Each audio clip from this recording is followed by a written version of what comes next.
As the window officially closed on the Detroit Lions.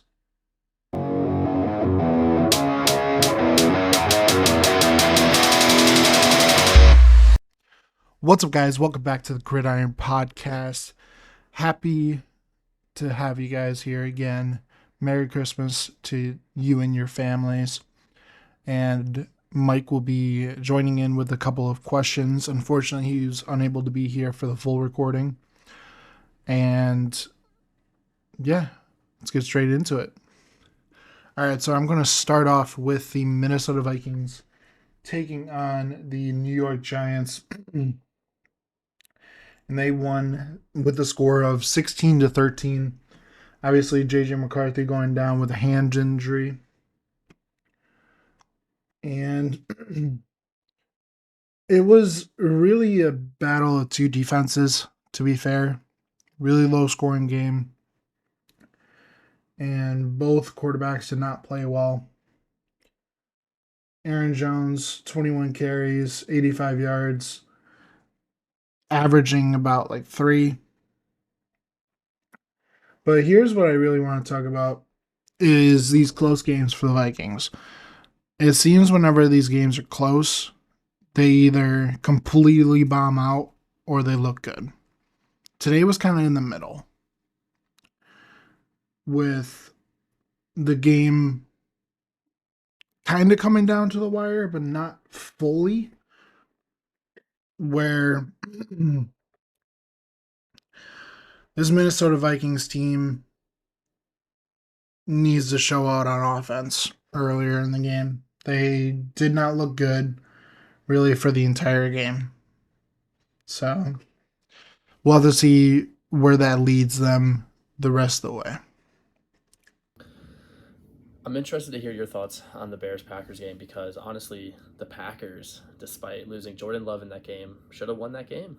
They were up by 10 with less than 2 minutes left, and they made the errors that obviously won the Bears the game with the the kickoff fumble, and then the 4th and 4 busted coverage.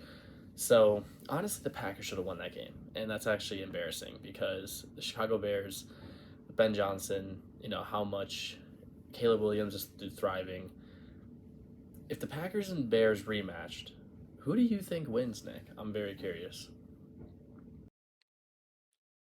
Yeah, so this game really came down to the wire. Uh, Packers were up 10 with like 2 minutes left in the game, and obviously that onside kick fumble by Dontavian Wicks, and then that busted coverage on 4th and 4. Now, if these teams were to rematch, who do I think would win? In the current scene of it, I think the Bears, because obviously losing Jordan Love, losing Micah Parsons, if those two were healthy, 100% the Packers, I would say, would win. Other than that, I would say the Bears. Because they're thriving in these close game situations. And obviously, looking at the scoreboard, they won 22-16. They were down 16-6. They always seem to be finding ways to win. And we talked about this last year with the Kansas City Chiefs, where they were finding these ways to win. But if these teams were to rematch, I would say it would go to the Packers if Jordan Love and Micah Parsons were healthy. If not, 100% the Bears. So it's very interesting with this rivalry going. Obviously, with you being a Packers fan, it is definitely crazy to think about the fact that Ben Johnson went to Chicago, said, I can't wait to beat Matt LaFleur twice a year again. He's 1-1 against them. So I would say it's definitely going to be a more interesting rivalry. And the fact that Ben Johnson really didn't shake his hand at the end of the game is kind of absurd. So, but yeah, if these teams rematch, I would say depending on the health of the players. Next, I want to talk about the Lions Steelers game because I know you, as a Lions fan, you are upset about this loss. And this is a big loss because the Lions needed this game to make a push for the playoffs, and they could not get the job done. I'm curious to hear what went wrong for the defense and this year as a whole because this is not the same Detroit Lions team, and we knew that when they lost Ben Johnson and Aaron Glenn. But what substantial changes have really made this team struggle offensively and defensively? Because last year they were playing complementary football. This year, not so much. Yeah, so the Lions lost to the Steelers 29-24. I think what went wrong with this defense is a lot of injuries. It's the same thing last year. But you mentioned it, the complementary football. I think it starts with losing our coordinators in Ben Johnson and Aaron Glenn. I think it starts with that. And in terms of offense, I mean, our offensive line is horrible. Absolutely horrible. And we were unable to establish a run game, and now we're hearing potentially David Montgomery wants out, and it's looking bleak for the Detroit Lions. And I think a lot of what happened this game was just non clutch moments, I would say. Obviously, at the end of the game, the pass interference on Isaac Tesla on the St. Brown touchdown, completely incorrect. Completely incorrect. The defensive player established contact on Tesla, and he was just running a slant route. It wasn't really so much a pick move, but the second one on St. Brown, yes, that was 100% OPI. There's no arguing that. But I think also George Pickens should have been ejected from this game. He punched a fan. I think he should have been ejected from this game. We see New York get involved in all of these games. They didn't get involved in this one with DK Metcalf punching a fan for just saying his government name. Yes, he is suspended for 2 games unpaid, losing about $55,000 of salary and his $45 million guarantee, and potentially going to have a lawsuit on his hands. So I think going forward for this Lions team, this offensive line has to be better. They had the opportunity to make it better in the trade deadline. They didn't. And the secondary. I mean, DJ Reed is not a CB1. He is not. He's a CB2. Terrion Arnold is a CB2. Amik Roberson, nickel. These guys have to be better, right? And we were playing with backup safeties pretty much the entire year, with Kirby Joseph being down as well as Brian Branch going out. And who knows how long Brian Branch is going to be out for? Who knows how long Kirby Joseph's going to be out for? And then on the offensive side, we were playing with backup tight ends. It was Sam Laporta being out. So I think realistically, this team has a lot to work on in the offseason. It's looking really grim for them making the playoffs. Obviously, having to go 2-0, and the Packers needed going 0-2. It's not looking good for the Lions making the playoffs, which sucks because we predicted them at the beginning of the season to be first or second place in the division. And here comes Chicago being the most fraudulent 11-4 team. I said that right. The most fraudulent 11-4 team. And yeah, this offensive line needs to be better. Our wide receivers need to be better. St. Brown dropping passes, not getting a single reception until halfway through the second half, really halfway through the fourth quarter. Same with JMO. He has to be better. Our front four needs to get a lot more pressure on these quarterbacks. You had Aaron Rodgers standing like a statue in the pocket. And the week before, you had Stafford standing in the pocket like a statue as well. This front four needs work. And we're potentially hearing that DJ Reader wants out. I can't blame these guys. I can't blame them. I mean, David Montgomery has taken a giant backdoor seat to Jahmyr Gibbs. Last year, they shared the touches. They had equal touches last year. David Montgomery, I think 3 games, he didn't even touch the field. It's like, how can you be paying this guy the amount of money that you are and not have him play? Yes, Jahmyr Gibbs is an unreal talent. He's probably the best running back in the league, arguably. And I mean, this team needs help. The GM, Brad Holmes, needs to sit down in this offseason and realize that he screwed up. He screwed up.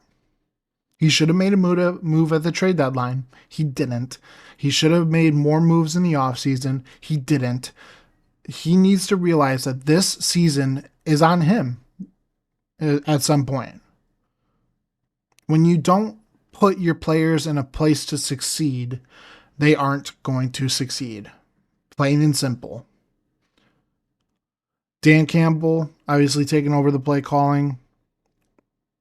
And they've been decent.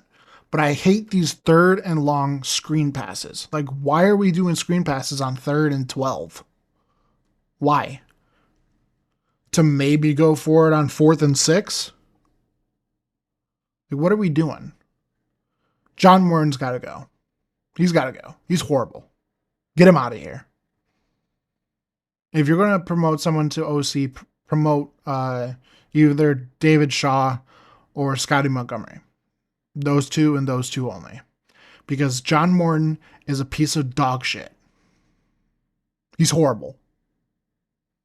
He doesn't know how to run an offense.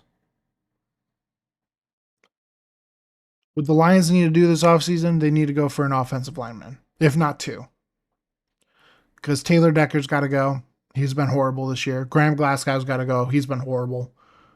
I would keep Tate Ratledge. I would keep Christian Mahogany. I would keep Miles Frazier. Those are really the 3 that I would keep. That's it. And Panay. I'll keep 4. I'll keep Panay. Everyone else got to go. This secondary. DJ Reed is not a CB1. He's decent, but not so much. I would keep Rocky Scene. He's a good backup. Avonte Maddox is decent. These safeties got to get healthy. With Brian Branch and Kirby Joseph. They have to get healthy. We can't have a season where 2 of the best safeties in the league are injured. We can't have that. Terrion Arnold's got to get healthy. He's got to get his head on a swivel and be able to play. And we need to get another edge rusher. We cannot have Marcus Davenport playing opposite of Hutch. Marcus Davenport is injury prone. He got injured again last week against Pittsburgh. We need to get another edge rusher because this is ridiculous. If you have Marcus Davenport and Aiden Hutchinson on the other side, who's going to get to the pressure? Aiden Hutchinson, 100%. Marcus Davenport's, I don't want to get hurt. I might actually be healthy for a season. No, you haven't been. You have not been healthy a single season in your entire career. Good for you. Very pissed off and upset about this game. Very much so. I had high hopes for this team. They have not executed. They have not done anything meaningful this season. They got swept by the Packers. I mean, yeah, they beat Chicago by 30. But come week 18, who knows what's going to happen? Yeah, they beat Baltimore. But what else have they done? They lost to Minnesota. It's like, come on. This team has to be better. And they haven't been. I even tweeted out. Like Jared Goff got his offensive linemen golf carts. Imagine if he had a good offensive line, what he would actually buy them. He would be buying them Lamborghinis or Porsches. One of the two. Instead, he bought them golf carts because they are horrible. They need the golf carts to move around, some of them. Like Graham Glasgow, he needs to go. Decker needs to go. Those two 100% need to go. Cologne or Colin, whatever his last name is, he needs to be kicked out immediately. You need to open the door, kick him out. Because he has been horrible. I don't know why they're playing him over Miles Frazier, who has not allowed a single pressure. And you're playing a guy that allowed 4 pressures in a row. Like, what are we doing? The defense was good to start the season. And the last couple games allowed 500 yards and 500 yards. This team will not succeed with the current roster. They need to get another star edge rusher. They need to get a better offensive line and a secondary. They need to get all of that. And if they don't, then I'm sorry, their window has officially closed. All right, and now with some score predictions for next week. Starting off with the Christmas Day game between Minnesota and Detroit. See, normally I would 100% say Detroit, but they have not looked good. I'm still going to stick with Detroit.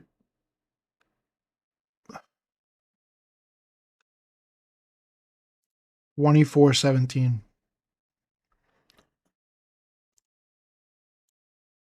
And then going on with the Packers versus Ravens. Without Jordan Love and without Micah Parsons, I'm going to say the Ravens. The Ravens are healthy. They're a decent team. I'm going to say the Ravens 17-14. Yeah, 17-14. And then the Chicago Bears taking on the San Francisco 49ers. Chicago's fraudulent. They're definitely a fraudulent team. I'm going to say the 49ers win with a score of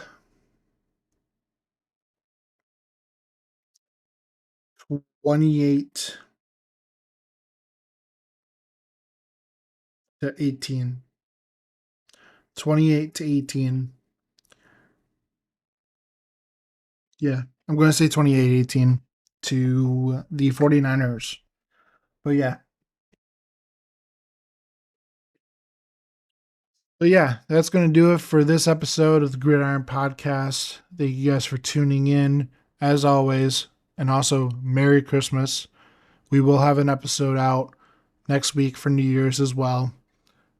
But Merry Christmas to you and your family from Gridiron Podcast. And yeah, you guys can follow us on Spotify, YouTube, Amazon Music, Apple Podcasts, anywhere you guys get your podcasts. And follow our Twitter at GridironPodNFL. And we'll see you guys in the next one. Peace.